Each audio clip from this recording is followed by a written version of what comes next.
Силният отбор в света, след такива мачове, да питаме има ли нещо, от което не сте доволен?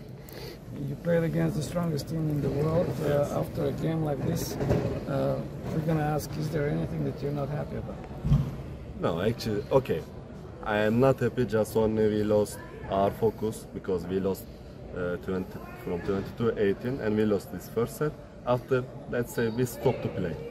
Не съм доволен от това, че загубихме фокус в края на първия гейм и от 22 на 18 загубихме двубой, след това загубихме гейма и след това просто спрехме да играем. But of course we play against best team on the world, so we are happy how we play against them.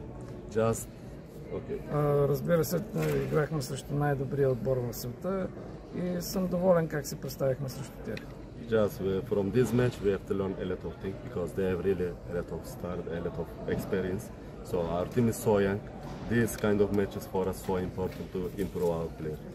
Можем да научим много от този матч, защото от другата страна има много звезди, много опит. Нашият отбор е млад и наистина можем да научим много от тази среща с този силен отбор.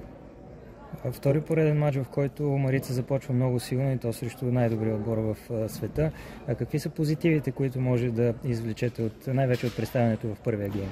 This is the second game in a row where Maritza starts very well in the first set. Yes. What are the positives that you can take from that? Yes, we have to take this positive. Just last game also I say we have to keep this second set, third set, not only for first set. This is our, let's say, small problem because we are young.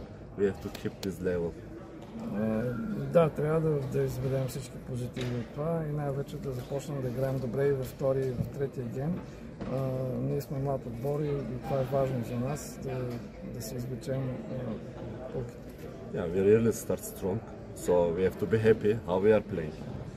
Започвахме наистина силно и трябва да сме доволни за това как играхме. Кое ще е различното, което ще видим в следващия матч? What will be the different thing that we'll see in the next match? Next match, for sure, what I said, so we have to keep first our level for all match, not for first set. За следващия матч, преди всичко, трябва да запазим ниво за цялата среща, не само за първия гейм. And we have to serve much better. We are serving good, but we have to serve much better and less opponent error. Трябва да сервираме по-добре, сервираме добре, но трябва да сервираме още по-добре и да правим по-малко непредизвикани грешки.